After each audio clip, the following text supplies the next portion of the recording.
So hello friends, welcome to the today's video. आज के इस वीडियो में हम देखने वाले हैं कंप्लीट इंग्लिश पैडागोजी कंसेप्ट्स। जितने भी आपके कंसेप्ट्स इंग्लिश पैडागोजी में हैं और आपके पेपर के लिए इम्पॉर्टेंट हैं, उन सारे कॉन्सेप्ट्स को एक छोटे से क्रिस्प वीडियो में हम आज ख़त्म कर देंगे।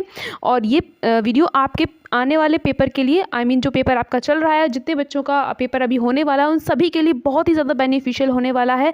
तो जल्दी से वीडियो को लाइक कर दीजिए और सब्सक्राइब करने का भी काम कर दीजिए। तो चलिए स्टार्ट करते हैं बिना किसी देरी के। मैं आपको बता दूं कि मैंने सीटेट में 7 डेज़ में 130 स्कोर किया था। तो ये मेरे नोट्स हैं, उन्हीं से मैं आपको ये सारी चीज़ें कवर करा रही हूँ। तो प्लीज़ बहुत ही ध्यान से पढ़िएगा। सारी चीज़ें एकदम क्रिस्प हैं और सारी चीज़ें जो हैं वो एकदम related to your official syllabus हैं। ठीक है, तो स्टार्ट करते हैं। लैंग्वेज क्या है? सबसे पहले लैंग्वेज से स्टार्ट करते हैं। Language is a medium through which one can express once feelings, thoughts and ideas. So language एक मीडियम है जिसके ज़रिए हम अपनी फीलिंग्स को एक्सप्रेस कर सकते हैं, अपने थॉट्स को एक्सप्रेस कर सकते हैं एंड अपने आइडियाज़ को एक्सप्रेस कर सकते हैं। ओके फ्रेंड्स, और साथ ही साथ हम देखते हैं कैरेक्टरिस्टिक्स ऑफ लैंग्वेज क्या हैं। फ्रेंड्स, इस वीडियो में हम ना सिर्फ जो कन्वेंशनल चीज़ें आपकी पूछी जाती हैं आपकी इंग्लिश पैडागोजी में उनको कवर करेंगे, बल्कि साथ ही साथ आपके जो ऑनलाइन पेपर में टॉपिक्स इंक्लूड किए गए थे, जो भी चीज़ें नई पूछी गई थी उनको भी मैंने यहाँ पर ऐड कर दिया है। तो वो भी चीज़ें हम लास्ट में कवर करेंगे, तो प्लीज़ वीडियो को लास्ट तक ज़रूर देखें। तो कैरेक्टरिस्टिक्स ऑफ लैंग्वेज, तो लैंग्वेज के कैरेक्टरिस्टिक्स क्या हैं, इसकी क्वालिटीज़ क्या होती हैं?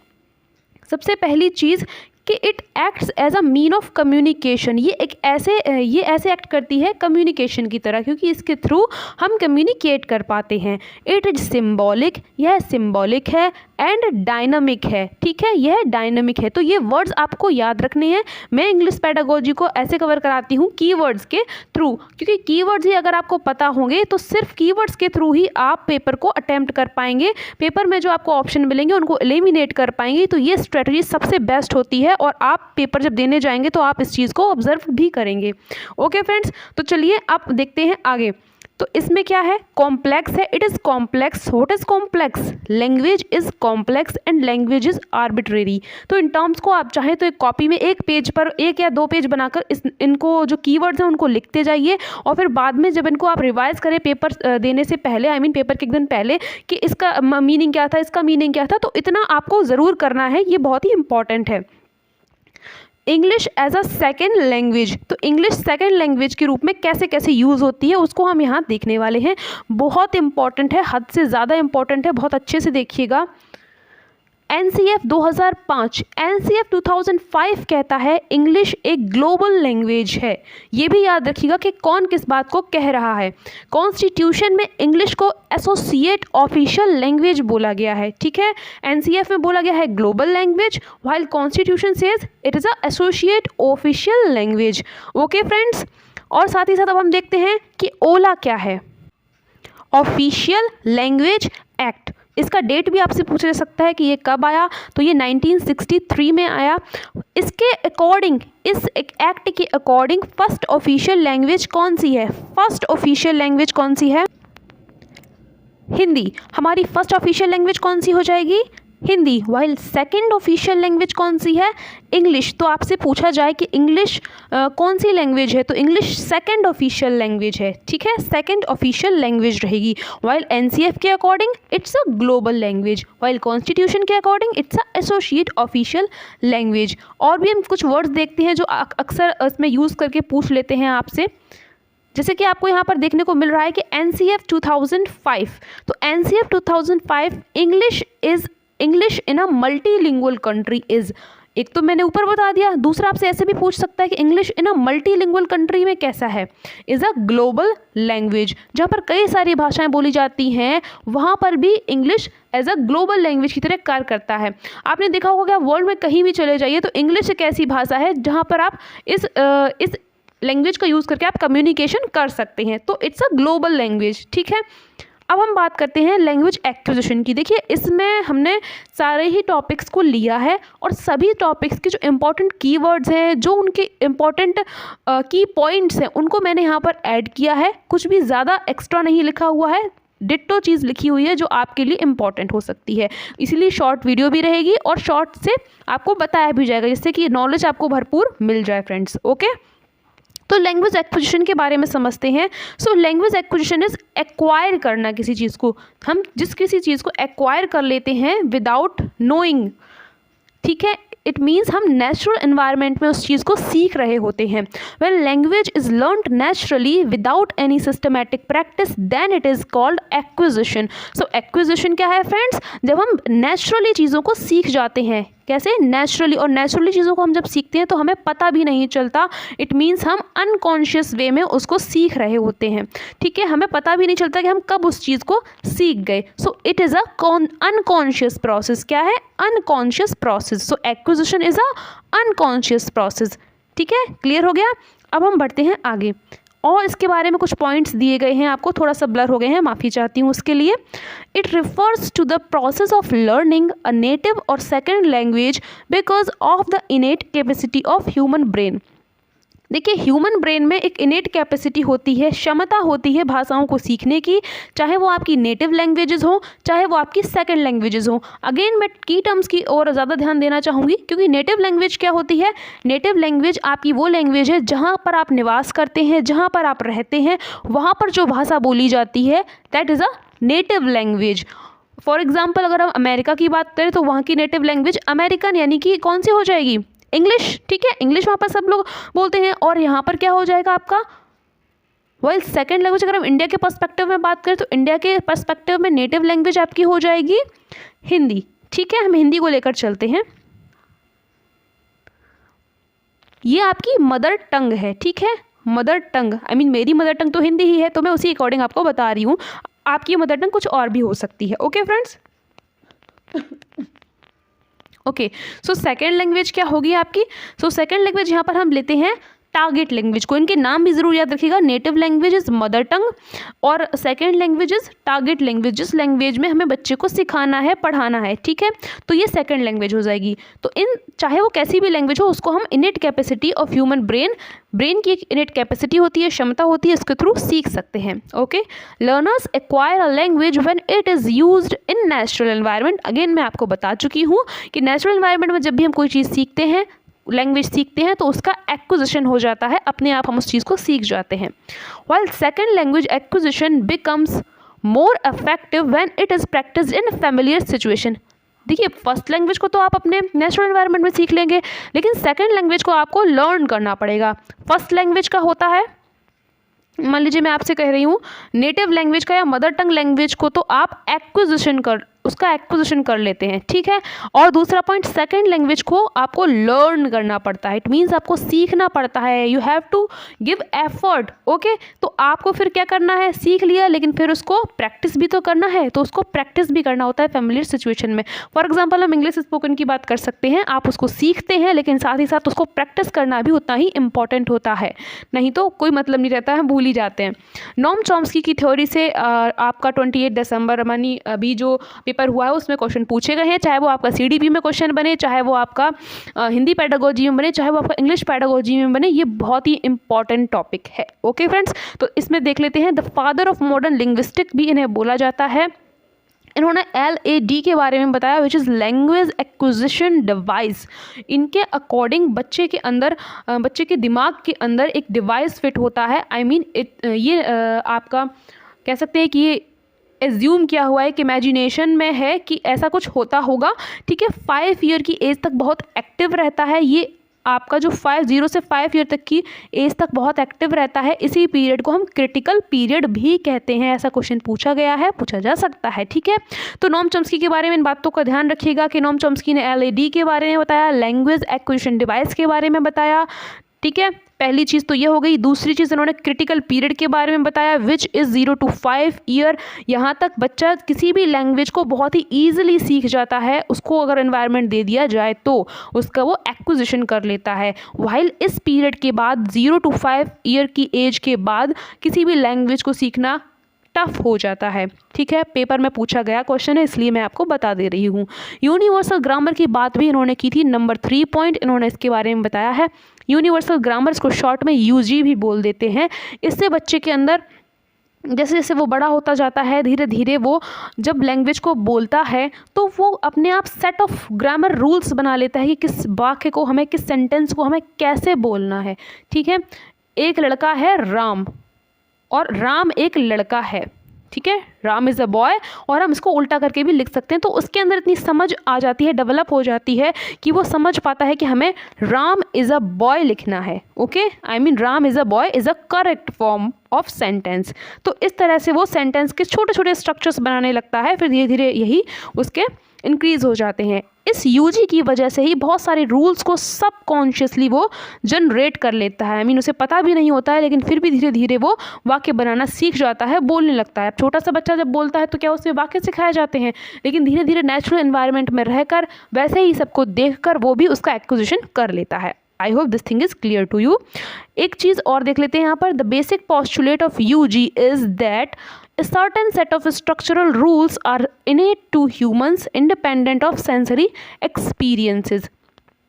ठीक है, ये सेंसरी एक्सपीरियंस से अलग होते हैं, आई मीन इंडिपेंडेंट उस पर, ठीक है। और इसके बाद इसमें क्या लिखा है, सेट ऑफ स्ट्रक्चर्स बना लेते हैं, रूल्स के कुछ सेट स्ट्रक्चरल बना लेते हैं।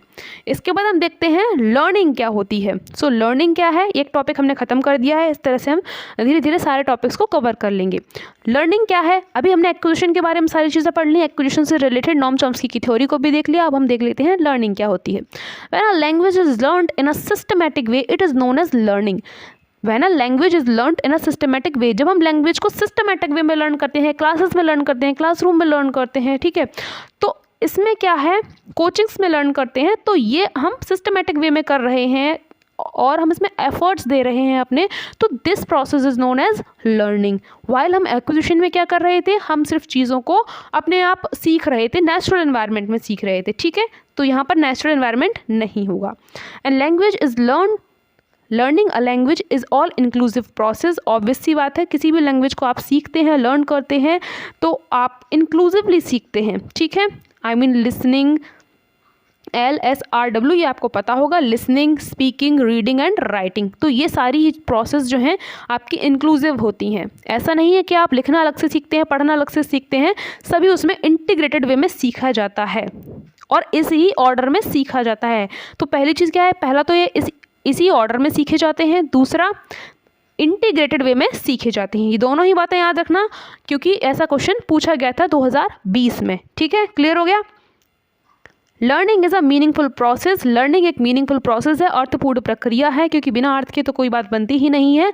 Learning is done with the use of skills and practice. किसी चीज़ को हम सीखते हैं तो हमें उसके लिए हम अपनी स्किल्स का यूज़ करते हैं और हमें ढेर सारी प्रैक्टिस भी करनी पड़ती है। और ऑब्वियस सी बात है कि हमें अनजाने में ऐसा नहीं कि हम कुछ सीख रहे हैं, ठीक है, तो हम जानते बूझते और अपने एफर्ट्स देते हैं, तब हम चीज़ों को सीख रहे होते हैं। तो ये कॉन्शियस प्रोसेस है। So learning is a conscious process. अब यहाँ पर आप कुछ की टर्म्स देख रहे हैं जो पेपर में बार बार पूछे गए हैं और बहुत ही इंपॉर्टेंट है। It is more effective when it is done in a meaningful situation और फेमिलियर सिचुएशन। ये बहुत ही ज़्यादा इफेक्टिव हो जाता है जब हम मीनिंगफुल सिचुएशन में और फेमिलियर सिचुएशंस में लैंग्वेज को लर्न करते हैं, सीखते हैं। फॉर एग्जांपल अगर हम इंग्लिश की बात करें, अगर आप इंग्लिश को सीख रहे हैं, स्पोकन क्लासेस ले रहे हैं, तो आपको उनको मीनिंगफुल सिचुएशन में यूज़ भी करना आना चाहिए। फेमिलियर सिचुएशन में आप उससे किसी भी व्यक्ति से कम्युनिकेट कर पाएँ उस लैंग्वेज में, तो ये कहा जाएगा कि आपने उसका अच्छे से लर्निंग किया है, ठीक है। सिर्फ किताबी ज्ञान हो रहा है तो आप कम्युनिकेशन तो कर ही नहीं पा रहे हैं, तो आई थिंक ये चीज़ बेहतर नहीं मानी जाएगी। यहाँ पर लैंग्वेज लर्निंग के लिए प्री रिक्वेसिट क्या है, बहुत ही इंपॉर्टेंट टर्म है। तो ये प्री रिक्वेसिट, पहली शर्त क्या है, भाषा सिखाने के लिए सबसे पहला ज़रूरी है कि बच्चे के अंदर मोटिवेशन होना चाहिए, प्रेरणा होनी चाहिए। अगर उसके अंदर उसका मन ही नहीं है, ठीक है, उसकी रुचि ही नहीं है, तो वो कैसे सीख पाएगा। तो आपको यहाँ पर मोटिवेशन को टिक करना है। बहुत बार क्वेश्चन पूछा गया है ये वाला। अब हम आते हैं अपने नेक्स्ट की टर्म पर, which is input rich communicational environment. ये साथ ही साथ मैं आपको कीवर्ड्स भी बताती चल रही हूँ, क्योंकि इन कीवर्ड्स का यूज़ करके आप सही ऑप्शन तक पहुँच सकते हैं। इनपुट रिच कम्युनिकेशनल इन्वायरमेंट क्या है। जब आपने टीचिंग की होगी तो आपने देखा होगा कि प्राइमरी स्कूल्स में पोस्टर्स और क्या बोलते हैं, चार्ट्स वगैरह, ये दीवारों पर पूरा ही लगा हुआ होता है, पूरा दीवार एकदम रंगी हुई होती है, उस पर कुछ ना कुछ लिखा होता है, ठीक है। चार्ट्स, पोस्टर आसपास लिखे होते हैं, बच्चे उनको देख के कुछ ना कुछ पढ़ रहे होते हैं। कहीं प्राइम मिनिस्टर्स के नेम लिखे हैं, कहीं फ्रूट्स नेम लिखे हैं, कहीं कुछ लिखा है, कहीं कुछ लिखा है। तो बच्चों को क्या हो रहा है, बच्चे उसको पढ़ भी रहे हैं, तो बच्चों की लैंग्वेज लर्निंग हो रही है, उनको बोल रहे हैं, प्रोनाउंस कर रहे हैं, और इनपुट रिच कम्युनिकेशनल इन्वायरमेंट है। तो यहाँ पर उनको ऐसा एटमॉस्फेयर मिल रहा है जहाँ पर लैंग्वेज की लर्निंग हो पा रही है। तो इसी को बोलते हैं इनपुट रिच कम्युनिकेशनल एनवायरनमेंट, और ये काफ़ी पॉजिटिव माना जाता है। अगर आपको ऑप्शन में ये दिख रहा है तो आप इसका मतलब समझ जाइएगा। अब हम थोड़ा सा देख लेते हैं कि एक्विजिशन और लर्निंग में डिफरेंस क्या है। हमने लर्निंग पढ़ ली, उससे रिलेटेड थ्योरी पढ़ ली, और हमने एक्विजिशन भी पढ़ लिया है। तो सारी बात को यहाँ पर कंक्लूड कर देते हैं। Acquisition is subconscious process while learning is a conscious process. आपको पता नहीं होता है, आप कब नेचुरल वे में चीज़ों को सीख जाते हैं, तो ये एक्विजिशन है। जब आपको पता है कि आप क्या सीख रहे हैं, प्रैक्टिस कर रहे हैं, ड्रिल्स कर रहे हैं, तो ये आपकी लर्निंग है और ये कॉन्शियस प्रोसेस है।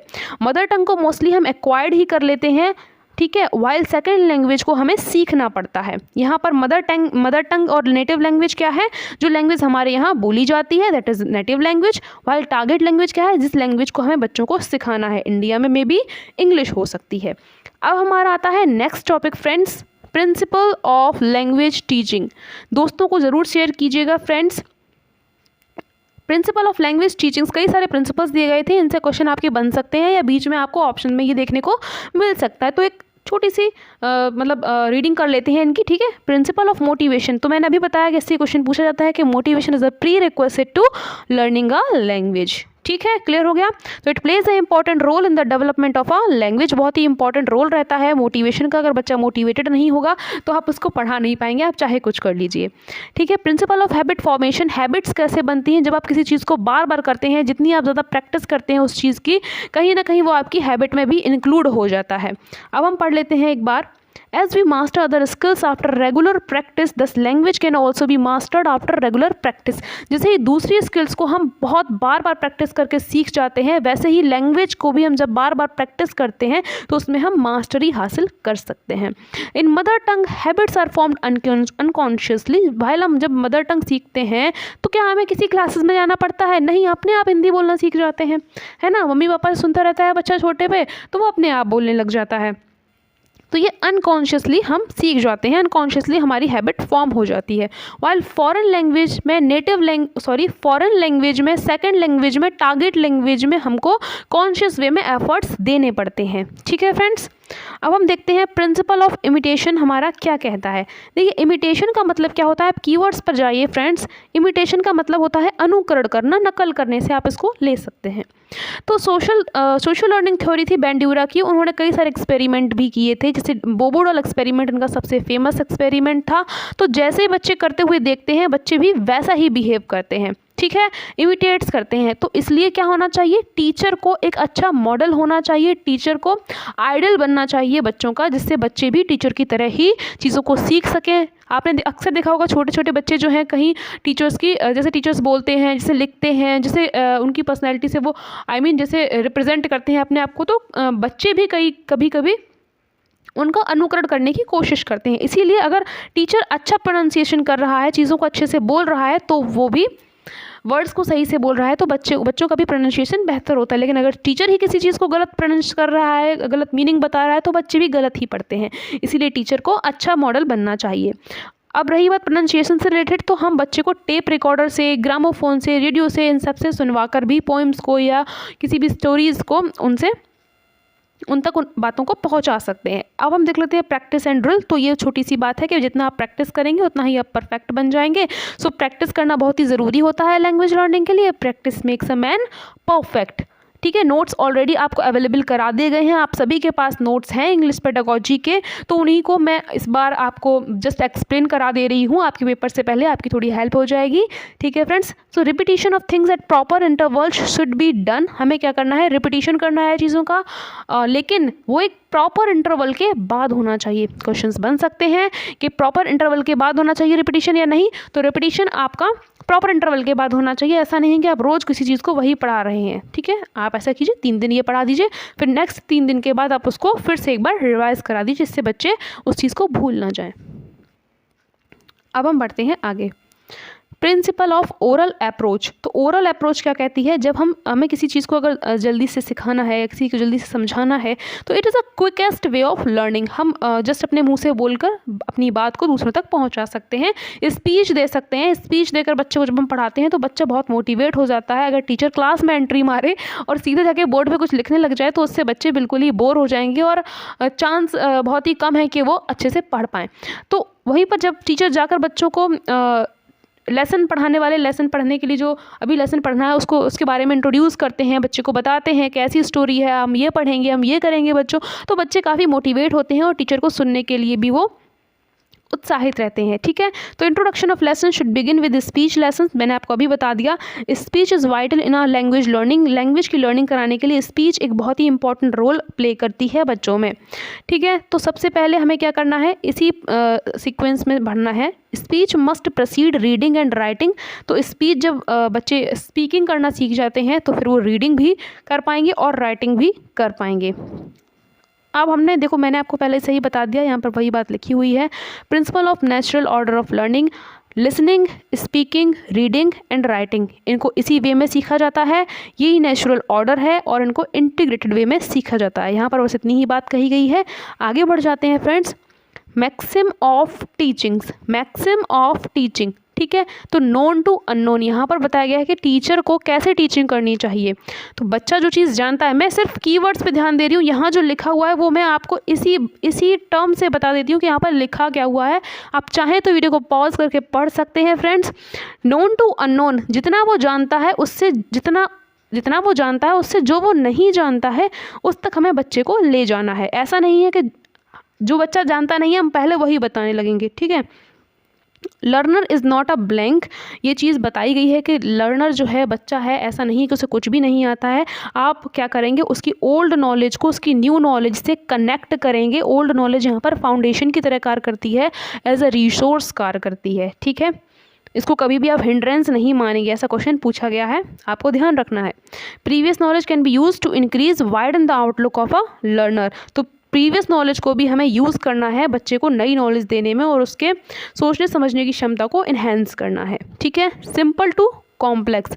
सो सिंपल टू कॉम्प्लेक्स क्या है, पहले बच्चे को इजी चीज़ें पढ़ाई जाएंगी एंड आफ्टर दैट हम कॉम्प्लेक्स थिंग्स की ओर बढ़ेंगे। ऐसा नहीं है कि पहले दिन जाके उसे हमने एडिशन तो पढ़ाया नहीं, हम उसे डिवाइड करना पढ़ाने लगे तो वो बच्चा नहीं कर पाएगा और होपलेस हो जाएगा।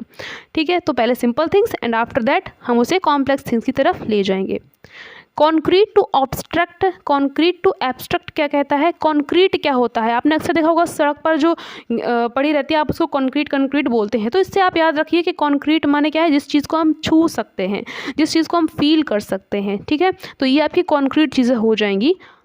तो यहाँ पर हमें उन चीज़ों से स्टार्ट करना है जिन चीज़ों को बच्चा देखा है, सुना है, समझ सकता है, छू सकता है, महसूस कर सकता है, जो उसके आसपास है। तो ये आपकी कॉन्क्रीट थिंग्स हो जाएंगी। आपको इन चीज़ों से स्टार्ट करना है, पढ़ाई को शुरू करना है, रिलेट करना है। उसके बाद आप इमेजिनेशन वाली चीज़ों की तरफ आगे बढ़ेंगे। एब्स्ट्रैक्ट माने क्या होता है, जो चीज़ें आपकी इमेजिनेशन में है। ठीक है,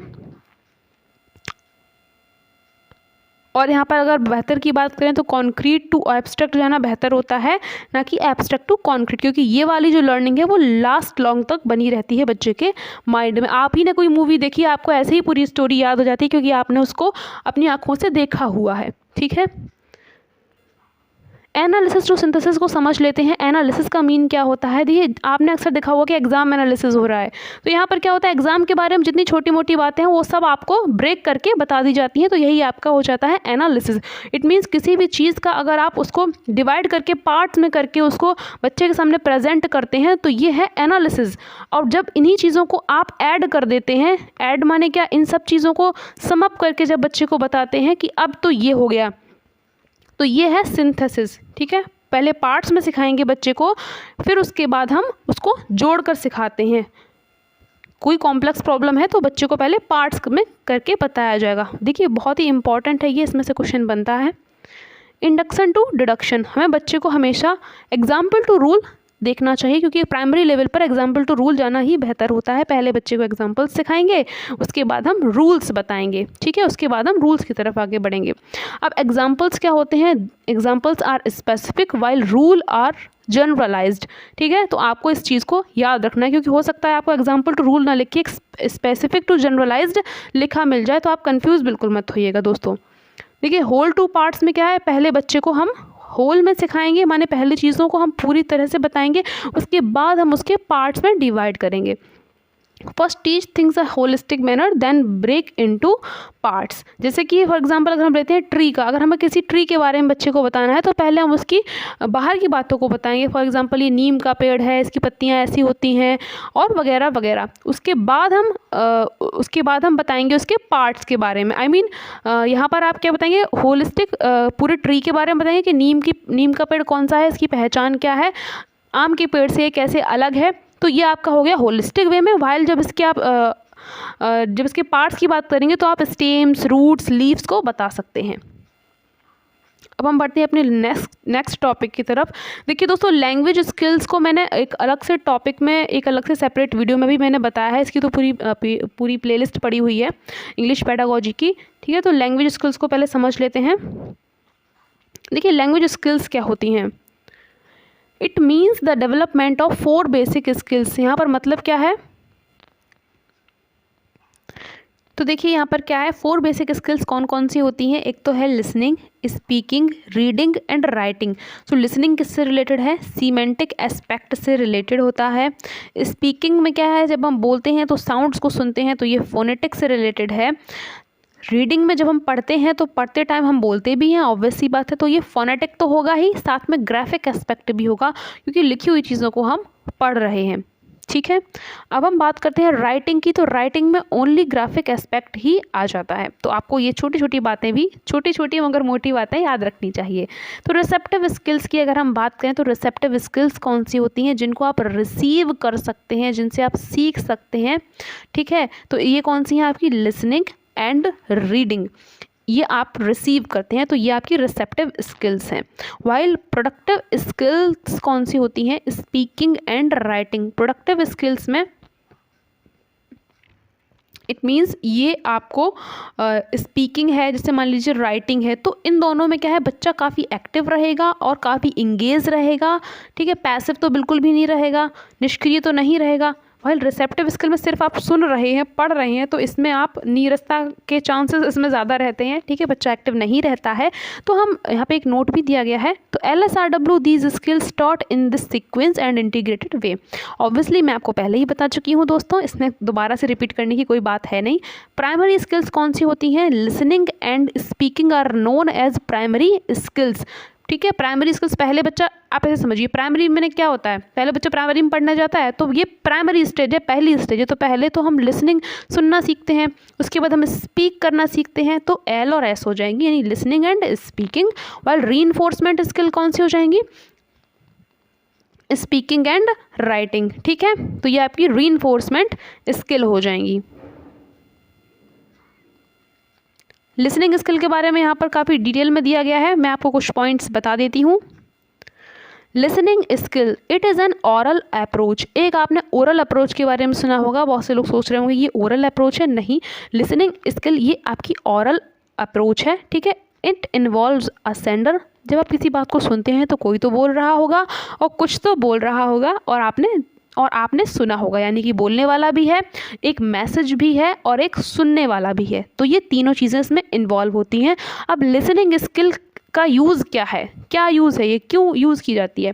तो ये स्पीच करने में अगर आप सही सुनेंगे तो आप सही बोल पाएंगे, बहुत ही इंपॉर्टेंट है। रिदम में किसी भी बात को कितना ही उतार चढ़ाव के साथ बोलना है, किस रिदम में बोलना है, तो ये भी इम्पॉर्टेंट होता है। जब आपने सुना होगा सही, तभी आप सही इसका प्रोनाउंसिएशन भी कर पाएंगे। तो ये सारी चीज़ें एक दूसरे में इंटीग्रेट होती हुई दिखाई देती हैं और ये आपकी लिसनिंग से ही पॉसिबल हो सकती हैं, ठीक है। अब हम करते हैं स्पीकिंग स्किल के बारे में बात। तो स्पीकिंग है प्रोडक्टिव एंड एक्सप्रेसिव स्किल है ओरल मोड में, ठीक है, क्लियर हो गया। स्पीकिंग सिचुएशंस क्या बन सकती हैं यहाँ पर? एक तो है इंटरेक्टिव, ये इंटरेक्टिव प्रोसेस है, 2 वे प्रोसेस है तो इंटरेक्टिव तो है ही।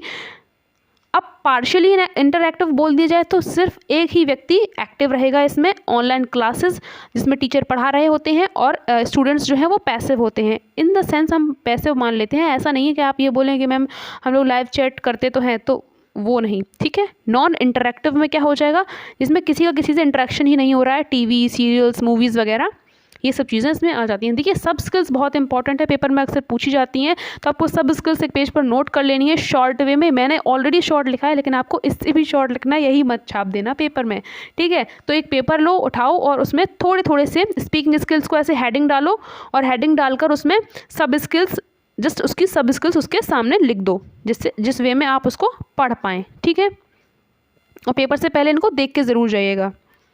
सब स्किल्स कौन सी हो जाएंगी, शेयरिंग स्टोरीज़, आप स्टोरीज़ बता रहे हैं। स्पीकिंग की बात करें ना, इंटरेस्ट, अपने इंटरेस्ट के बारे में बता रहे हैं। एम्प्लॉइंग जेस्चर्स, जेस्चर्स माने होते हैं इशारे, आप इशारों में कुछ बातों को कह रहे हैं। इनकी सब स्किल्स बहुत इंपॉर्टेंट है, अगेन मैं बता रही हूँ, इनको लिख लेना। रीडिंग स्किल्स कौन कौन सी हैं, reading is a receptive skill in written form, ठीक है। रिटन फॉर्म में ये लिखा हुआ, कुछ लिखा होगा तभी तो आप पढ़ेंगे। टाइप्स ऑफ रीडिंग कौन कौन सी हो सकती हैं, लाउड रीडिंग, एक तो चिल्ला चिल्ला के पढ़ रहे हैं, जब हम छोटे वो बच्चे होते हैं ना तो हम ऐसे ही पढ़ते हैं, 2 दूनी 4, है ना, तो ये हो गया आपका इनिशियल स्टेज के लिए बेहतर है। साइलेंट रीडिंग होती है, दूसरा टाइप है आपका। स्पीड में पढ़ सकते हो आप साइलेंट रीडिंग में, मीनिंगफुल रीडिंग भी होती है, ठीक है। इंटेंसिव रीडिंग को आपको समझना है, यहाँ पर ये इंटेंसिव रीडिंग और एक्सटेंसिव रीडिंग बहुत ही इंपॉर्टेंट टर्म्स है फ्रेंड्स, इनसे क्वेश्चन इतना पूछा जाता है कि क्या बताऊँ, अभी इनकी गहराई में भी जाएंगे। देखिए इंटेंसिव रीडिंग को समझिए ध्यान से। इंटेंस वे में जब किसी चीज़ को पढ़ते हैं, बहुत ही गहराई से पढ़ते हैं, तो means read between the lines, यानी कि जो छुपा हुआ अर्थ है उसको भी आप समझने की कोशिश करते हैं, उसको समझते हैं। और इसमें साथ ही साथ जो भी वोकैब्स यूज़ होती हैं, जो भी वर्ड्स यूज़ होते हैं, अरे वोकैब्स क्या होती हैं, मीनिंग्स, जो भी मीनिंग्स यूज़ होती हैं उनको हम अपनी डेली लाइफ में भी यूज़ करते हैं, वो हमारे दिमाग में रह जाती हैं। जब आप किसी चीज़ को गहराई से पढ़ रहे हैं तो आप उसको स्कैन कर ले रहे हैं, क्या कर ले रहे हैं, उसको पूरा का पूरा स्कैन कर ले रहे हैं, ठीक है। एक एक वर्ड के बारे में आपको पता होता है। अब हम आगे बात करेंगे एक्सटेंसिव रीडिंग के बारे में, थोड़ा सा यहाँ बता देती हूँ, आगे डिटेल में लिखा हुआ है। रीडिंग फॉर प्लेजर, एक्सटेंसिवली पढ़ते हैं, इट मीन्स हम सिर्फ ऊपर से पढ़ ले रहे हैं। जैसे नॉवल है, आपने बस उसको ऊपर से पढ़ लिया, आधे से ज़्यादा मीनिंग की तो आपको मतलब ही नहीं पता है क्या है, लेकिन आपको एक स्टोरी पता चल गई कि स्टोरी क्या है, इसका टाइटल क्या हो सकता है, ठीक है, उसके बारे में बता सकते हैं कि ये क्या चीज़ है। और इसमें जो अब आपने जब ध्यान से ही नहीं पढ़ा तो जो वोकैबुलरी होगी वो ऑब्वियस सी बात है आप भूल जाएंगे, आपने तो उसका मीनिंग भी पता नहीं किया, तो ये आपकी पैसिव वोकैब हो जाएगी। अगर आपसे पूछा जाए कि एक्टिव वोकैबुलरी किस रीडिंग में आती है, तो इंटेंसिव रीडिंग बोल देना। पैसिव वोकैबुलरी किस में आएगी, तो आपकी एक्सटेंसिव रीडिंग में आ जाएगी। प्लेजर के लिए जो रीडिंग की जाए तो उसे क्या बोलते हैं, एक्सटेंसिव रीडिंग बोलते हैं। जब गहराई से हम पढ़ रहे हैं, बिल्कुल स्कैन करके पढ़ रहे हैं, तो आपकी इंटेंसिव रीडिंग हो जाएगी। क्लियर हो गया ना। अब हम इसकी सब स्किल्स देख लेते हैं। यहाँ पर आएगी इंपॉर्टेंट से भी इंपॉर्टेंट चीज़, सब स्किल क्या होती है, प्रीव्यूइंग। आप ऊपर से देख रहे हैं, एक ओवरव्यू ले रहे हैं। प्रिडिक्टिंग, आप हाइपोथेसिस लगा रहे हैं, परिकल्पना कर रहे हैं, इमेजिन कर रहे हैं कि भाई ये हो सकता है, ये हो सकता है, ठीक है। स्किमिंग और स्कैनिंग, मैंने अभी बताया स्किमिंग और स्कैनिंग। तो स्कैनिंग में क्या है, आप हर एक एस्पेक्ट को देखते हैं। स्कैन करना मैंने अभी बताया, हर एक एस्पेक्ट को देखते हैं, ये स्कैनिंग है। स्किमिंग अभी मैं बताऊंगी, जो आप सोच रहे हो ना कि ये स्कैनिंग इंटेंसिव रीडिंग का पार्ट है या एक्सटेंसिव रीडिंग का पार्ट है, तो अभी मैं बताऊंगी। स्किमिंग किसका पार्ट है अभी बताऊंगी मैं, तो अभी समझ लो कि ये है क्या। तो स्कैनिंग में क्या है, हर एक एस्पेक्ट को देखते हैं, वाइल स्किमिंग में हम सिर्फ मेन आइडिया पर फोकस करते हैं, ठीक है। अब हम बढ़ते हैं आगे, वो आगे लिखा है मैंने। देखिए राइटिंग स्किल्स क्या हैं, तो राइटिंग स्किल्स में जो चीज़ लिखी हुई है, अब बताइए जो चीज़ लिखी हुई है उसमें आप अपने आइडियाज़ को एक्सप्रेस कर सकते हैं, ठीक है। आप उसमें एडिट कर सकते हैं, कुछ ड्राफ्टिंग कर सकते हैं उसमें। मान लीजिए कुछ लिखा गलत हो गया तो उसको काट के दोबारा से लिख सकते हैं, उसको सजा सकते हैं, अच्छे से ड्राइंग बना के उसमें लिख सकते हैं, कुछ फिगर वगैरह बनाकर, ठीक है। तो ये आपकी सब राइटिंग स्किल्स में आती हैं। यहाँ पर आपकी क्रिएटिविटी भी दिखाई देती है, ब्रेनस्टॉर्मिंग भी होती है, बुद्धि भी जलती है, दिमाग की बत्ती भी जलती है, ठीक है। आइडियाज़ भी यहाँ पर आप दिखा सकते हैं, ऑर्गेनाइज वे में हम लिख सकते हैं, समराइज कर सकते हैं किसी भी बड़ी कहानी को, ड्राफ्टिंग कर सकते हैं, उसकी एडिटिंग भी कर सकते हैं, कुछ उसमें काट छाट करना चाहें तो वो भी हम कर सकते हैं। यहाँ पर आपका लिखा हुआ है इंटेंसिव रीडिंग, बहुत ही इंपॉर्टेंट टॉपिक है, इसलिए मैंने यहाँ पर अलग से रखा है इसको। मोस्टली इन क्लासरूम, यहाँ पर क्लासरूम में ये मोस्टली होती है, तो आपको अगर पूछा जाए कि क्लासरूम में मोस्टली कौन सी रीडिंग होती है, तो ये आपकी इंटेंसिव रीडिंग होती है। It means reading the text in parts for detail, हम डिटेल के लिए पढ़ते हैं, एक एक बात को स्कैन करके पढ़ते हैं। तो स्कैनिंग किससे रिलेटेड है, इंटेंसिव रीडिंग से रिलेटेड है। क्लियर हो गया ना, कोई सस्पेंस तो नहीं है। और अब इसमें क्या होगा, एक्टिव वोकेबलरी भी आएगी, इन वर्ड्स को हम यूज़ कर रहे होते हैं। स्कैनिंग में क्या है, टू लुक और read every part of something until you find what you are looking for, and scanning is related to in order to find specific fact. ठीक है, हम स्पेशल इन्फॉर्मेशन के लिए यहाँ पर पढ़ रहे होते हैं, एक एक पार्ट को देखते हैं कि हमें किस चीज़ की ज़रूरत है, वो कहाँ पर है। एक्सटेंसिव रीडिंग क्या होगी, इसमें हम सिर्फ मज़े के लिए पढ़ते हैं, ऊपर से पढ़ते हैं। देखिए, अगर आप पूछ रहे हैं intensive reading takes place in, तो इंटेंसिव रीडिंग कहाँ पर होती है बताइए, स्कूल्स में, क्लासरूम में, अभी मैंने आपको बताया। ठीक है, कोचिंग्स में ये हो सकता है। वाइल एक्सटेंसिव रीडिंग आप क्या कर सकते हैं, ये आप अपने मज़े के लिए पढ़ सकते हैं। एंड आप क्या करते हैं, इसमें स्किमिंग, जो स्किमिंग है, जैसे नॉवल को पढ़ रहे हैं तो आपने ऊपर से जैसे आइडिया ले लिया कि ये स्टोरी क्या कह रही है, यहाँ की वोकेबलरी जो है वो आपके दिमाग में नहीं रहेगी, तो आप इनका यूज़ नहीं कर पाएंगे, और यूज़ नहीं कर पाएंगे तो वोकेबलरी कैसी हो जाएगी, पैसिव वोकेबलरी हो जाएगी। सिर्फ आप अपने इंटरेस्ट और प्लेजर के लिए पढ़ते हैं, तो ये एक्सटेंसिव रीडिंग कहलाती है। स्किमिंग के बारे में आपको बता चुकी हूँ कि जब आप एक जनरल ओवरव्यू ले लेते हैं, पूरे एस्पेक्ट को नहीं देखते हैं, पूरी सब मीनिंग्स को नहीं देखते हैं, सिर्फ एक आइडिया ले लेते हैं कि इसमें मतलब क्या निकल रहा है, तो ये आपकी हो जाती है स्किमिंग। अब हम देख लेते हैं कुछ मेथड्स ऑफ टीचिंग लैंग्वेज, भाषाओं को पढ़ाने के, लैंग्वेज को पढ़ाने के टीचर को कौन कौन से मेथड यूज़ करने चाहिए या वो यूज़ कर सकता है, कौन सा मेथड इंपॉर्टेंट है, कौन सा मेथड इंपॉर्टेंट नहीं है, कौन सा मेथड अच्छा है, कौन सा मेथड अच्छा नहीं है, कौन सा मेथड पुराना है, कौन सा मेथड नया है, सभी देखेंगे इस वीडियो में।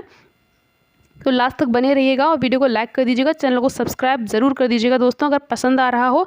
तो ट्रांसलेशन कम ग्रामर मेथड, पहला मेथड सबसे पुराना मेथड है, सबसे पहले यही आया था दुनिया में। तो ट्रांसलेशन कम ग्रामर मेथड पहले पढ़ाया जाता था किससे, ग्रामर को ट्रांसलेट कर देते थे हम अपनी लैंग्वेज में, जो भी आपकी लैंग्वेज है उसमें ट्रांसलेट करके पढ़ाते थे। It is one of the oldest method. अब जो चीज़ ओल्ड होती है वो ट्रेडिशनल, ठीक है, ट्रेडिशनल भी तो उसे बोलते हैं, परंपराएं तो अक्सर पुरानी ही होती हैं, चलती चली आ रही हैं, रीति रिवाज, तो उसी से समझ लीजिए। तो ये उसे हम क्या बोलते हैं, क्लासिकल। तो इसके क्या क्या नाम हो गए, तो ओल्डेस्ट मेथड है, क्लासिकल है और ट्रेडिशनल मेथड है। क्लियर हो गया। Classes are taught in mother tongue with little active use of the target language. यहाँ पर मातृभाषा का प्रयोग हद से ज़्यादा होता था क्योंकि हम ट्रांसलेट कर देते थे, मदर टंग का यूज़ होता है, और टारगेट लैंग्वेज का बहुत ही कम यूज़ होता है, बहुत ही कम यूज़ होता है, लिटिल एक्टिव यूज़। और यहाँ पे क्या दिया गया है, deductive method should be used. यहाँ पर जब भी हम पढ़ाएंगे बच्चों को तो हमेशा डिडक्टिव मेथड का यूज़ करते हैं। ठीक है, क्लियर हो गया। तो आपको ये क्वेश्चन पूछा सकता है, deductive method is related to which teaching method, तो आप कह देंगे ग्रामर कम ट्रांसलेशन मेथड। अब इसकी कुछ लिमिटेशन देख लेते हैं, कुछ खामियां देख लेते हैं, कुछ कमियां देख लेते हैं दोस्तों। निगलेक्ट ऑफ स्पोकन लैंग्वेज, देखिए आप ट्रांसलेट करके तो पढ़ा रहे हैं लेकिन बच्चा बोल कैसे पाएगा, आपने उसकी स्पीकिंग पर तो फोकस ही नहीं किया, तो ये निगलेक्ट कर देती है स्पोकन लैंग्वेज को। A lot of emphasis is laid on accuracy of the content, और इसमें सबसे ज़्यादा फोकस किया जाता है कंटेंट की एक्यूरेसी पर। ठीक है फ्रेंड्स, खो गया ये तो, यहाँ रहा। ठीक है, learner become proficient in reading and writing the target language but they can not often negotiate a simple communication. वो लिखने में, पढ़ने में, समझने में तो बहुत ही मास्टर हो जाते हैं, प्रोफिशिएंट हो जाते हैं, ठीक है, लेकिन वो कम्युनिकेशन भी सिंपल सी नहीं कर पाते हैं। फॉर एग्जाम्पल अगर हम इंग्लिश की बात करें तो। अब यहाँ पर इसके बाद आता है डायरेक्ट मेथड। इन्होंने कुछ अलग कहानी बताई, ये बोलते हैं, पहले समझ लेते हैं इसके नाम क्या हैं। तो इसका अलग अलग नाम है कि नेचुरल मेथड है, रिफॉर्म्ड मेथड है। ठीक है, दोबारा से इसमें कुछ जो ग्रामर कम ट्रांसलेशन मेथड था उसे जीएमटी भी बोलते थे, तो जीएमटी में जो भी कमियां थी उन कमियों को दूर किया है डायरेक्ट मेथड में। ये अपोजिट है, सही बात है। Use of mother tongue is discourage, यहाँ पर मदर टंग को वरीयता दी जा रही थी, प्रायोरिटी दी जा रही थी, वाइल यहाँ पर मदर टंग को डिस्करेज किया गया है। यहाँ पर बोला गया मदर टंग का यूज़ आप नहीं करेंगे। वहाँ पर सिर्फ और सिर्फ एक्यूरेसी पर फोकस किया जाता था, लिखने पर फोकस किया जाता था, राइटिंग पर फोकस किया जाता था, लेकिन यहाँ पर स्पीकिंग और लिसनिंग पर भी फोकस किया जा रहा है। तो इसमें कैसे पढ़ाई जा रही है, ग्रामर इंडक्टिवली पढ़ाई जा रही है। और यहाँ पर सबसे बड़ी बात है कि आप मातृभाषा का प्रयोग नहीं करेंगे, मदर टंग का यूज़ नहीं करेंगे, बिना ट्रांसलेशन के पढ़ाएंगे, क्योंकि मैंने अभी बताया कि ये अपोजिट होता है ग्रामर कम ट्रांसलेशन मेथड के।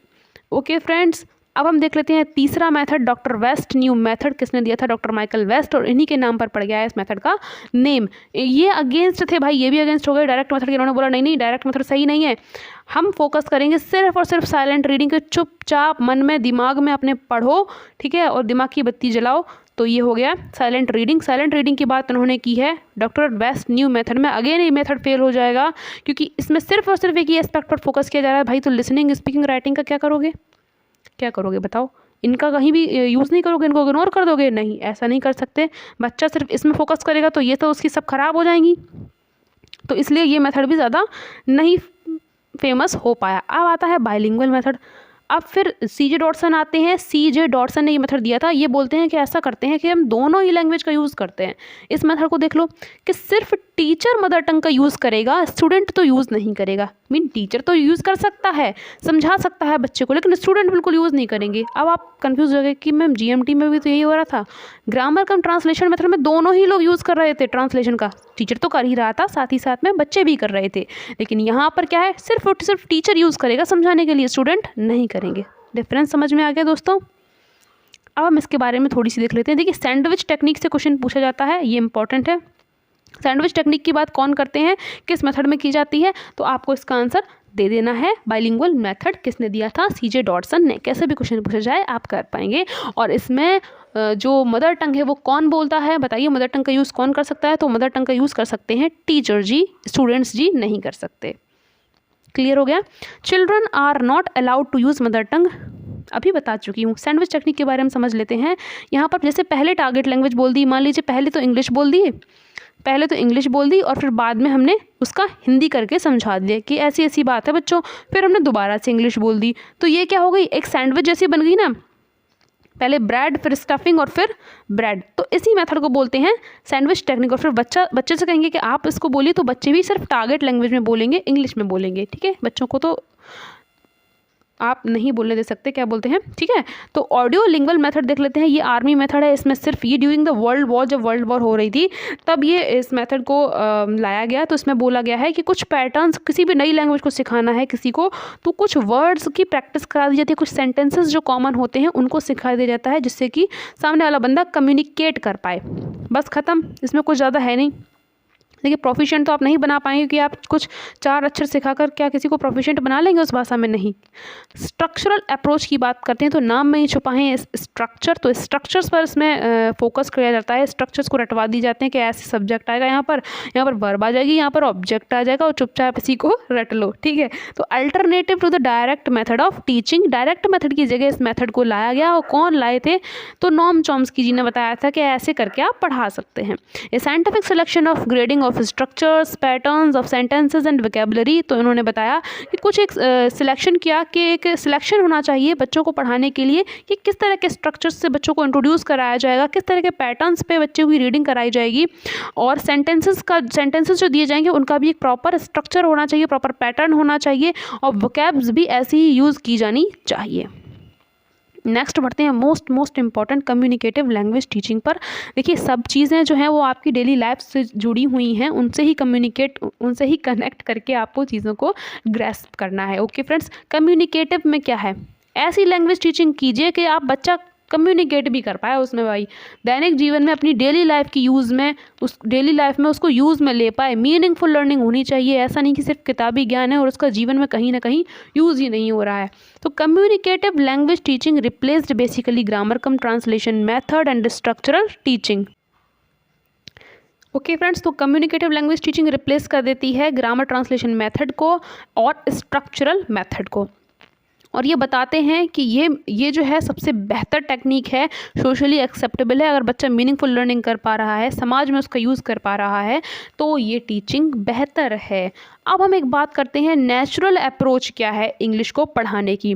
नेचुरल अप्रोच क्या है इंग्लिश को पढ़ाने की, मोस्ट इम्पॉर्टेंट है स्टीफन क्रैशन की थ्योरी। यहाँ पर ट्रेसी टेरल का नाम आपको इतना नहीं दिखता है पेपर में, लेकिन स्टीफन क्रैशन थ्योरी है, स्टीफन क्रैशन हाइपोथेसिस करके भी आपको दिख जाता है। यहाँ पर पूछा जा सकता है कि स्टीफन क्रैशन हाइपोथेसिस जो हैं, 5 हाइपोथेसिस की बात करते हैं, उन्होंने 5 हाइपोथेसिस दी थी, ठीक है, गिवन 5 हाइपोथेसिस।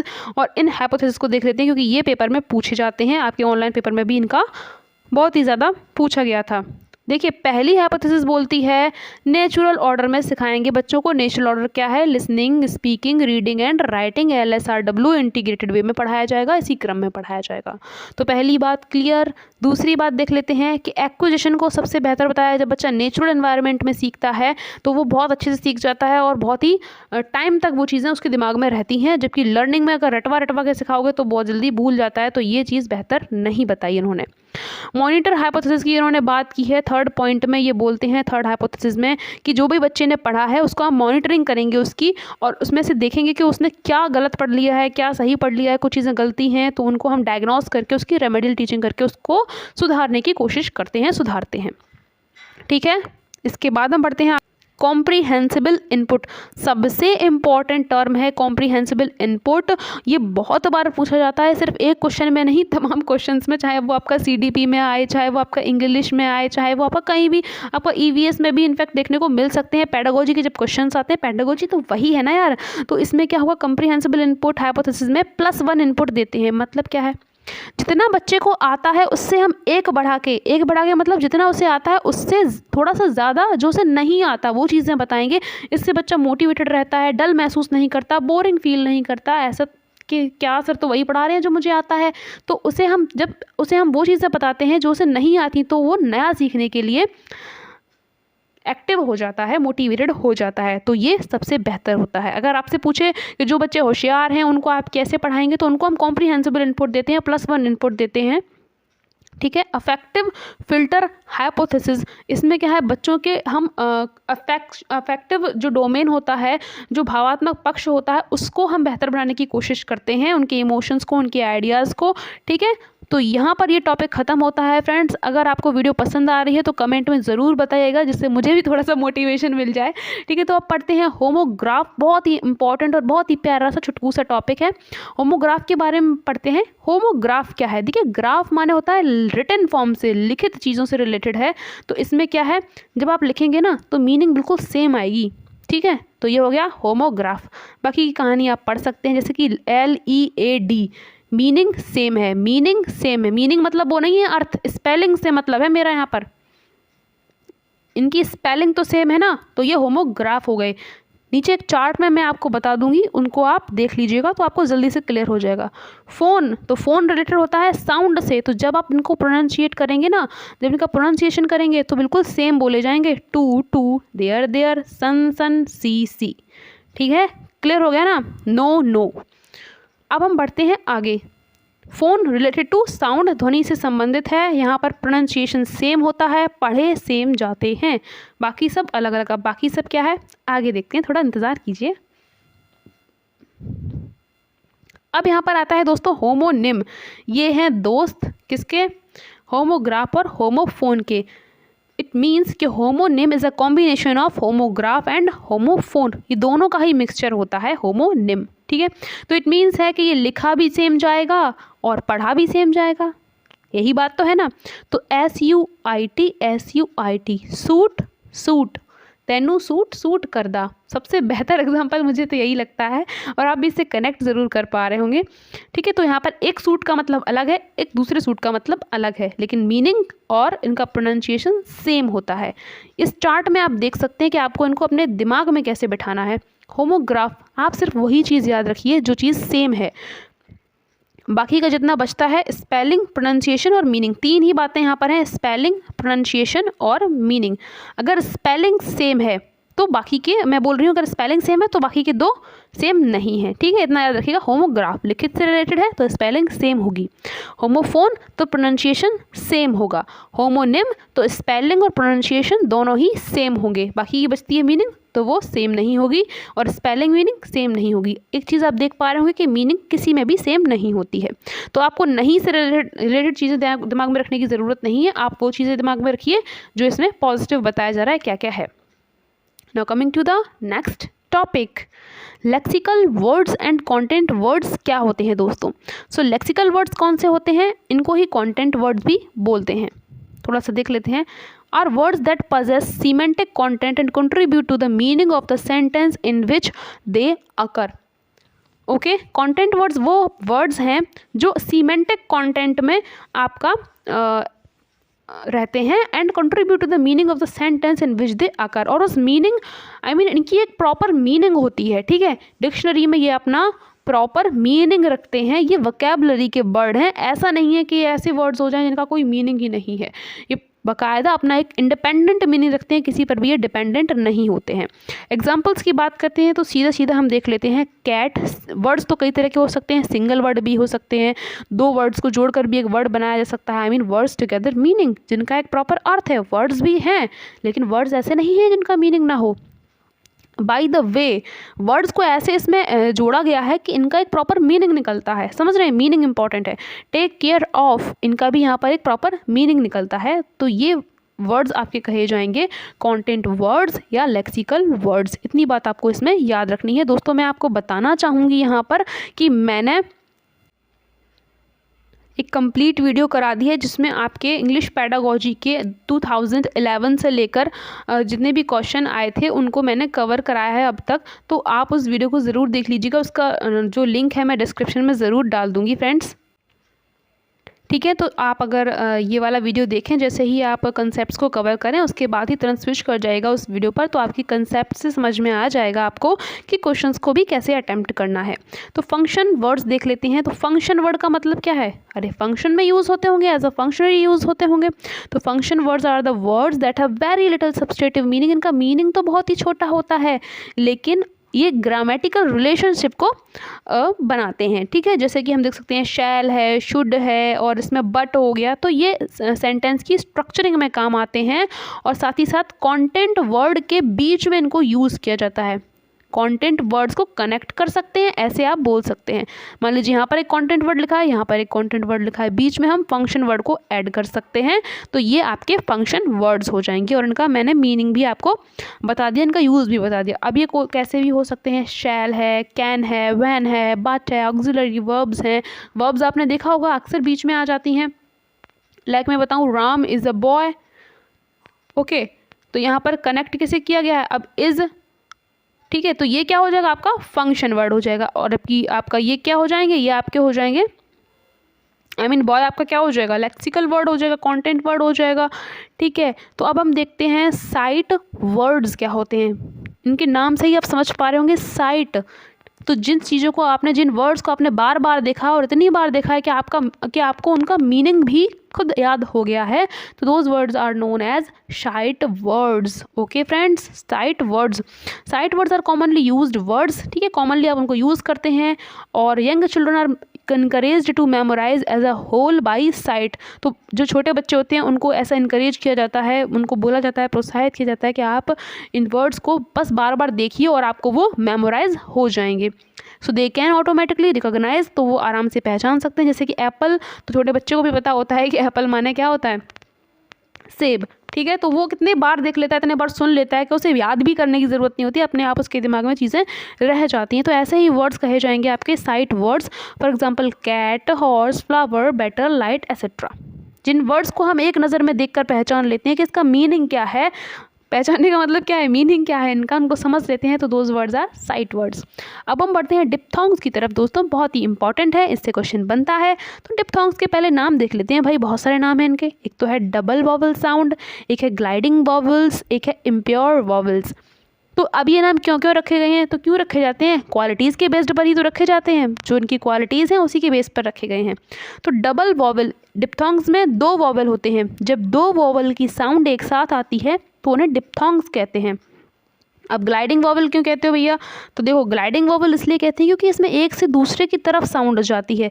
फॉर एग्जांपल अगर मैं बात करूं OIL, ऑयल, इसको आप प्रोनाउंस करके देखिए, तो O भी वॉवल है, I भी वॉवल है, तो इसमें दो वॉवल का यूज़ हुआ है, तो इसीलिए इसका नाम क्या हो जाएगा, डबल वॉवल। यहाँ पे डबल वॉवल साउंड है तो ये डबल वॉवल साउंड का यूज़ हो रहा है, ठीक है। अब ग्लाइडिंग वॉवल्स ये कैसे हो गए, क्योंकि एक वॉवल से दूसरे वॉवल में जाने के लिए हमें यहाँ पर ग्लाइड करना पड़ रहा है। बोलिए ऑयल, तो देख रही हैं ओ जो है वो आई की तरफ ग्लाइड करता हुआ यहाँ पर दिखाई दे रहा है, ठीक है। अब दो वॉवल, अब दो चीज़ें मिल गई तो इम्प्योर तो हो ही गया, जैसे दूध में पानी मिल जाता है तो इम्प्योर हो जाता है, क्लियर।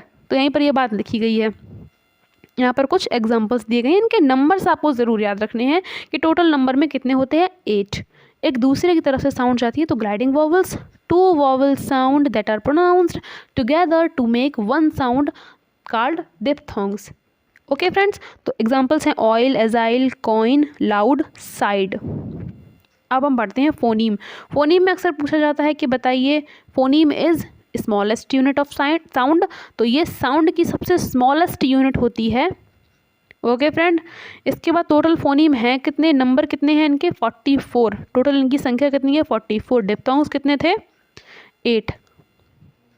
अब 44 तो है, इसमें कुछ वॉवल साउंड्स हैं, कुछ इसमें कॉन्सोनेंट साउंड्स हैं। तो वॉवल साउंड्स कितनी हैं, 20, वाइल कॉन्सोनेंट साउंड्स आर 24। अब आप कहेंगे मैम 5 तो होते हैं वॉवल्स, आप कह रहे हो कि वॉवल साउंड 20 कैसे हैं।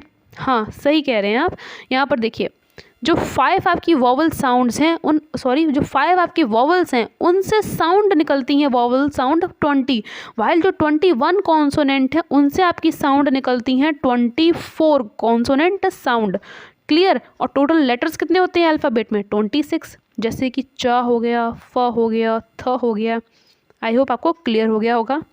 अब यहाँ पर देख लेते हैं कुछ दिए गए हैं एस। फॉर एग्जांपल एस आपका क्या है, कॉन्सोनेंट है, इससे कैसे बनते हैं वर्ड, सेट।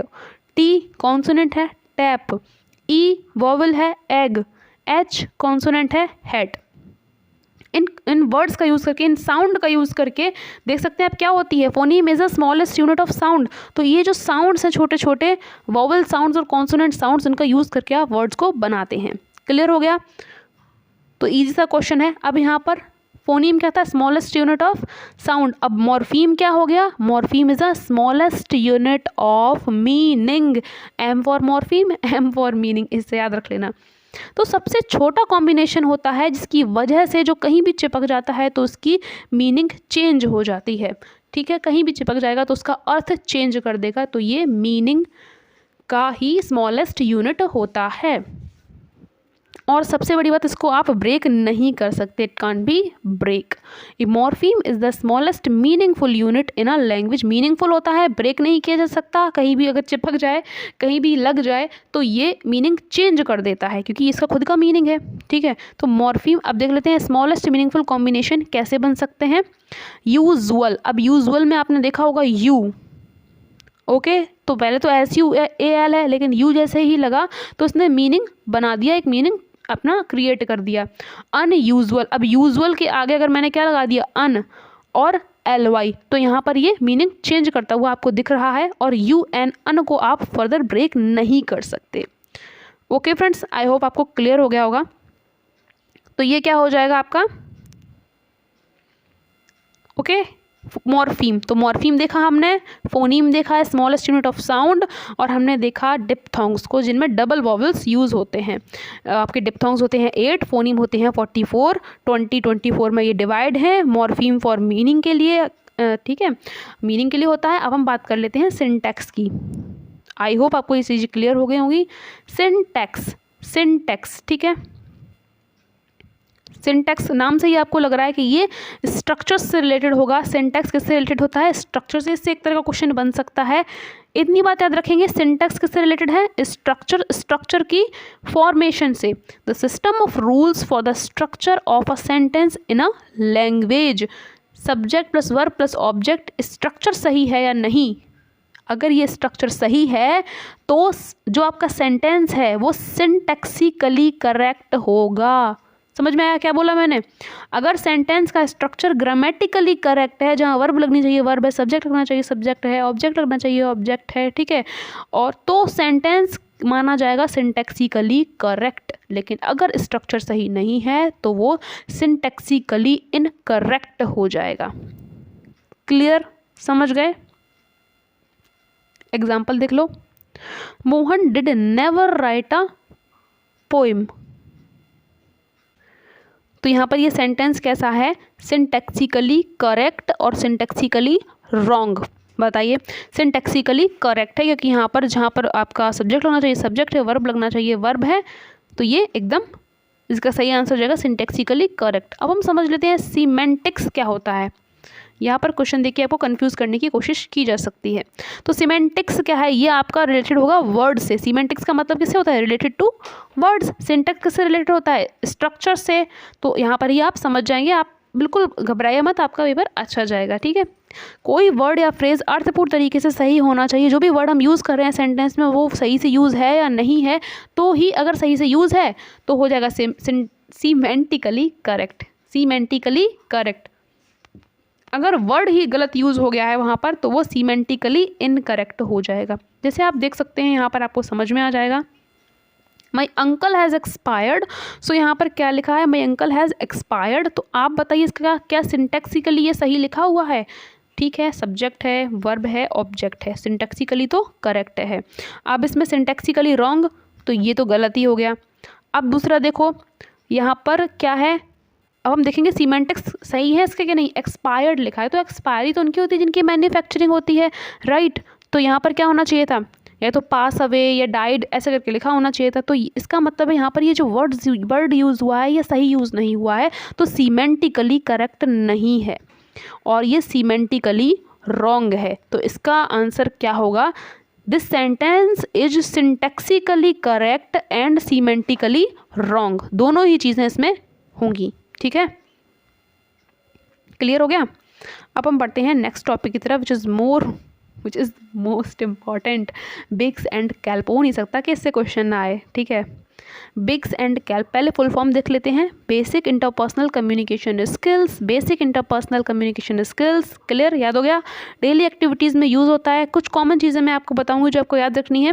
जब आपकी इस बार की पिछली बारी जो ऑनलाइन शिफ्ट्स हुई थी उसमें कई अलग अलग तरीके से इस क्वेश्चन को इस टॉपिक के क्वेश्चन को पूछा गया था, बिग्स और कैल्प के। तो मैंने उनको नोट कर लिया कि किस किस तरह से आपसे पूछ सकते हैं, तो आप बिल्कुल ध्यान से इसमें देख लीजिएगा। डेली एक्टिविटीज़ में यूज़ होगा, जैसे answering calls, making reservation, making an appointment for salon. ये बेसिक स्किल है, बेसिक इंटरपर्सनल कम्युनिकेशन स्किल है ना। तो बेसिक स्किल है, आप किसी से बातचीत कर रहे हैं, कम्युनिकेशन कर रहे हैं, सोसाइटी में बैठे हुए हैं, अपने दोस्तों से बात कर रहे हैं तो कुछ ना कुछ सीख रहे हैं, पीयर लर्निंग कर रहे हैं, तो यहाँ पर आपकी बेसिक इंटरपर्सनल कम्युनिकेशन स्किल का यूज़ किया जाएगा। क्लियर। जहाँ भी आपको सोसाइटी से रिलेटेड ऑप्शन दिख जाएं उस ऑप्शन के साथ हंसी खुशी चले जाइएगा। पीयर लर्निंग दिख जाए तो पीयर लर्निंग में या सोशल लर्निंग में, सोशल इंटरेक्शन में यहाँ पर आपकी बिग्स यूज़ होगी। ठीक है, basic interpersonal communication skills use होंगी। It refers the linguistic skills needed in everyday social face to face interaction. Daily life की इंटरेक्शन में, फेस टू फेस इंटरेक्शन में, बातचीत में हम इनका यूज़ करते हैं। ठीक है फ्रेंड्स, तो बिग्स क्लियर हो गया। अब कैल्प देख लेते हैं। पहले फुल फॉर्म देख लो, cognitive academic language proficiency. Cognitive academic language proficiency academics से रिलेटेड है। इसका मतलब है ये आपका लर्निंग से जुड़ा है, ये आपका स्कूल्स वगैरह में होता होगा। कहाँ पे होगा, स्कूल में, जहाँ पर लेक्चर दिए जा रहे हों लेक्चर में होगा।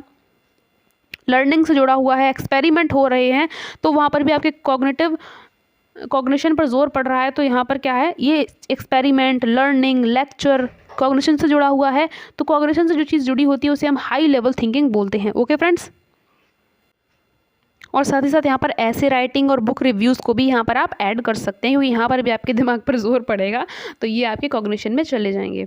ठीक है, तो ये आपका कैल्प का हो जाएगा। अब हम देखते हैं नेक्स्ट टॉपिक दोस्तों, types of teaching ads, TLM। इससे एक आध क्वेश्चन बन सकता है, तो मैं आपको थोड़ा सा ओवरव्यू दे देती हूँ। तो इनके 5 टाइप्स हो सकते हैं, विजुअल सिर्फ देखने वाले, सिर्फ सुनने वाले, देखने सुनने दोनों वाले, लैंग्वेज लेबोरेटरीज जहाँ पर आपको प्रोनाउंसिएशन करना बेहतर बताया जाता है। अगर प्रोनाउंसिएशन बेहतर नहीं है तो उसको यहाँ पर सिखाया जाता है, सही किया जाता है। कंप्यूटर असिस्टेड लैंग्वेज लर्निंग की हम अगर बात करेंगे तो कंप्यूटर का हेल्प लेके आप बच्चों को कई सारी चीज़ें सिखा सकते हैं, समझा सकते हैं, क्योंकि कंप्यूटर तो हर तरह से यूज़ होता है और आज की टेक्नोलॉजी में ये हर स्कूल में बच्चे को सिखाया ही जाता है। ओके फ्रेंड्स, अब हम देख लेते हैं इनके जो एड्स होते हैं उनके नाम क्या क्या हो सकते हैं। Like visual aids, visual add कौन कौन से हो जाएंगे, देखिए ब्लैक बोर्ड, चार्ट्स, मैप, ये नहीं पूछे जाते हैं, पूछा ये जाता है जिसमें आप कंफ्यूज हो जाते हैं। Film strip and slide projectors, तो इनके नाम याद रखिएगा, चाहे तो लिख सकते हैं जगह कोने पर पेज में। और film strip, slide projector and overhead projector. एक अलग वीडियो में मैंने जब आपकी प्लेलिस्ट करवाई थी टॉपिक्स की, तो उसमें मैंने इनकी फ़ोटोज़ भी आपको दिखाई हैं, तो उसमें आप कंफ्यूज नहीं होंगे। आप चाहें तो प्लेलिस्ट में जाकर उसको देख सकते हैं फ़ोटोज़ के साथ, या गूगल भी कर सकते हैं। ठीक है, तो ये आपके हो गए देखने वाले, सिर्फ और सिर्फ देखने वाले। और ऑडियो में आएंगे सिर्फ और सिर्फ सुनने वाले, ऑडियो कैसेट और रेडियो। इसमें कुछ याद करने वाली चीज़ नहीं और ये आएगा भी नहीं। सिर्फ आपका वो पूछा जा सकता है वीडियो वाला, ठीक है, जो मैं आपको बता देती हूँ क्या इंपॉर्टेंट है। अब ऑडियो विजुअल में तो टीवी है, VCR है, फिल्म प्रोजेक्टर, देखिए यहाँ भी प्रोजेक्टर आ गया। अब आपसे पूछ ले कि OHP, ओवरहेड प्रोजेक्टर और फिल्म प्रोजेक्टर, मतलब आपसे पूछता है ओवरहेड प्रोजेक्टर बताओ कौन सा है, या आपसे पूछे कि ऑडियो विजुअल एड्स कौन से हैं, तो आप इन दोनों में कंफ्यूज मत हो जाइएगा। ओवरहेड प्रोजेक्टर नहीं है audio visual add, audio visual add है फिल्म प्रोजेक्टर। तो ये इसीलिए एक जैसे कंफ्यूज करने के लिए दिए जाते हैं। लैंग्वेज लेबोरेटरी मैंने आपको अभी बताई, ये गुड फॉर प्रोनाउंसिएशन होती है, अच्छा सुनेंगे तो अच्छा बोलेंगे। एक एक टर्म इनका बस बहुत ईजी है इंग्लिश पेडागोजी, बस आपने टर्मिनोलॉजी अगर समझ ली, पकड़ ली कि ये क्या क्या रहे हैं तो किस तरफ जा रहे हैं, तो उससे भी आपका आंसर निकल आता है क्लियर। स्पीच हैबिट की डेवलपमेंट होती है लैंग्वेज लेबोरेटरी से। कंप्यूटर असिस्टेड लैंग्वेज लर्निंग में क्या है, ये न्यू इन्वेंशन है एजुकेशन में, इसकी हेल्प से हम बच्चे को सिखाते हैं कई तरह की चीज़ें, चाहे वो टेक्स्ट हो, ग्राफिक्स हो या ऑडियो और वीडियो भी बच्चों को यहाँ पर दिखाया जा सकता है। ठीक है, अब मोस्ट इंपॉर्टेंट टर्म जो आपके पूछे गए थे पेपर में, ऑनलाइन पेपर में, नए चीज़ें, उनको भी मैंने यहाँ पर इंक्लूड कर दिया है। Contrastive pair and minimal pair क्या होते हैं, तो contrastive pair of words is a pair of words that are the same except for the contrasting letter. इसमें क्या है, सारे के सारे वर्ड्स और पेयर ऑफ वर्ड्स सेम होते हैं, सिर्फ एक वर्ड जो है या एक लेटर जो है वो अलग होता है। तो जिसमें एक लेटर अलग होगा तो साउंड भी एक अलग हो जाएगी। तो कंट्रास्टिव में क्या हो जाएगा, वर्ड्स में सिर्फ एक साउंड का या एक लेटर का अंतर होगा, तो those words are contrasting words और those letters are contrasting letter. For example take, tape, देखिए यहाँ पर क है, यहाँ पर प है, तो यहाँ पर ये लेटर्स जो हैं वो कॉन्ट्रास्टिव लेटर्स हैं और ये वर्ड्स आपके कॉन्ट्रास्टिव वर्ड्स हैं। एग्जाम्पल्स देकर आपसे पूछे जा सकते हैं कि किस टाइप के वर्ड हैं। टीम, डीम, कॉपी, पॉपी, तो प्रोनाउंसिएशन में चेंज आ रहा है। ठीक है, तो दीज वर्ड्स और pair are used for teaching learning of pronunciation. Pronunciation बेहतर बनाने के लिए इन वर्ड्स का यूज़ किया जाता है, इन वर्ड्स को बच्चों को इंट्रोड्यूस किया जाता है, उनको सिखाया जाता है। इंटोनेशन वर्ड का मतलब समझिए, इंटोनेशन में क्या है, आवाज़ में उतार चढ़ाव, जब आप तेज़ बोल रहे हैं, धीमा बोल रहे हैं, तेज़ बोल रहे हैं, धीमा बोल रहे हैं। जब आप पोएम रेसिटेशन कराते हैं बच्चों को, कविताएँ पढ़वाते हैं, तो इस चीज़ का प्रयोग किया जाता है। Variation in the tone, rise and fall in voice, इससे ये रिलेटेड है, इतना आपको पता रखना है। ठीक है, अब हम बात करते हैं आर्टिकुलेटर्स क्या होते हैं। तो आर्टिकुलेटर्स दोज पार्ट्स होते हैं, दोज ऑर्गन पार्ट्स होते हैं जो आपके साउंड को प्रोड्यूस करने में हेल्प करते हैं। हाथ पैर नहीं, हाथ पैर से क्या साउंड होती है, ठीक है। अब आप ये मत कहना कि अगर किसी चीज़ में हम से अपना हाथ मारे तो उसमें आवाज़ आती है, तो दैट्स नॉट अ पॉइंट। आपके वोकल ऑर्गन कौन से हैं, ठीक है, any vocal organ that takes part in the production of speech sound, कुछ बोलने पर जिन ऑर्गन्स का यूज़ कर सकते हैं उनको ही आर्टिकुलेटर्स कहते हैं। फॉर एग्जाम्पल नेसल कैविटी, ठीक है, कोई नाक के सुर बोल रहा है, कोई लिप्स की यूज़ से बोल रहा है, तो मतलब जिन जिन पार्ट्स का यूज़ होता है साउंड को प्रोड्यूस करने में, तो वो हो जाएंगे आर्टिकुलेटर्स। टंग का यूज़ होता है, बिल्कुल, वोकल कॉर्ड्स का होता है, फेरिंक्स लैरिंक्स आपके गले में होते हैं, वेलम का होता है, पैलेट का होता है, यूवेला का होता है। ठीक है, तो ये आपके हो गए। अब हम कुछ राइटिंग की सब स्किल, ये आपकी नई पूछी गई थी तो इसलिए मैंने इनको अलग से ऐड किया है। तो राइटिंग की सब स्किल कौन सी है, एक पैराफ्रेजिंग भी होती है। अभी मैंने कहा कि सब स्किल्स बहुत इंपॉर्टेंट है, पेपर में पूछी जाती हैं, तो you have to know all these things. Paraphrasing क्या है, तो paraphrasing means formulating someone else ideas in your own words. किसी दूसरे के विचारों को, किसी दूसरे व्यक्ति के विचारों को आप अपने वर्ड्स में जब लिख देते हैं तो this is known as paraphrasing. Clear. अब हम बात करते हैं नोट टेकिंग क्या होता है। देखिए कि जब आप किसी से कोई चीज़ लेते हैं तो उसका बनाया जैसा उसने बनाया है, मान लीजिए किसी ने ये एक नोट्स बनाया और आपने उससे टेक कर लिया, ले लिया, तो जो उसने बनाया है वही लिया है। ठीक है। Practice of recording information from different sources and platform, किसी दूसरे की पर्सन की बातों को जैसा आप सुनते हैं वैसा ही लिख देते हैं, तो this is known as note taking. Information को एज इट इज़ लिख देना। और ये कब होता है, जब आप लेक्चर ले रहे होते हैं, क्लासेस ले रहे होते हैं, तो जैसा टीचर बता रहे हैं आप वैसा का वैसा नोट करते जा रहे हैं। तो during the class, during the lecture, during the seminars also, so इसमें listening and writing skills use होती हैं। आप सुन रहे हैं और वही लिखते जा रहे हैं, इससे आपको याद रखना है। ठीक है फ्रेंड्स, कुछ टिप्स यहाँ पर दी गई हैं, क्या क्या, कि राइटिंग ओनली इंपॉर्टेंट, अब ऐसा नहीं सब कुछ ही लिख दोगे, हंसी मजाक भी कर रहा है तो वो भी लिख दोगे, नहीं, writing only important points and clues, use phrase and words and abbreviated forms, तो कुछ ऐसे करके आपको लिखना होते हैं। फॉलो अ पैटर्न, और डायग्राम्स बनाएं, पैटर्न बनाएं, उन फ्लो चार्ट्स बनाएं, तो इनकी हेल्प से आपको उनकी कही हुई बातों को लिखना होता है। वाइल नोट मेकिंग, आप किसी दूसरी कही हुई बात को लिखेंगे तो जो वो कह रहे हैं वही आपको लिखना होता है। वाइल नोट मेकिंग में क्या होता है, रीडिंग और राइटिंग पर फोकस किया जाता है और इसमें हम अपने अकॉर्डिंग चीज़ों को रिव्यू करते हैं, कनेक्ट करते हैं, सिंथेसाइज करते हैं और उनको लिखते हैं, खुद से पढ़कर या एनालाइज करके अपनी बातों को लिखते हैं। ठीक है फ्रेंड्स, तो यहाँ पर आज का वीडियो ख़त्म होता है। आई होप आपको पसंद आया होगा। जो गलतियाँ हो गई हो please I am sorry for that. और प्लीज़ वीडियो को लाइक कर दीजिएगा, सब्सक्राइब कर लीजिएगा और इंतज़ार कीजिएगा नेक्स्ट वीडियो का। Thanks for watching.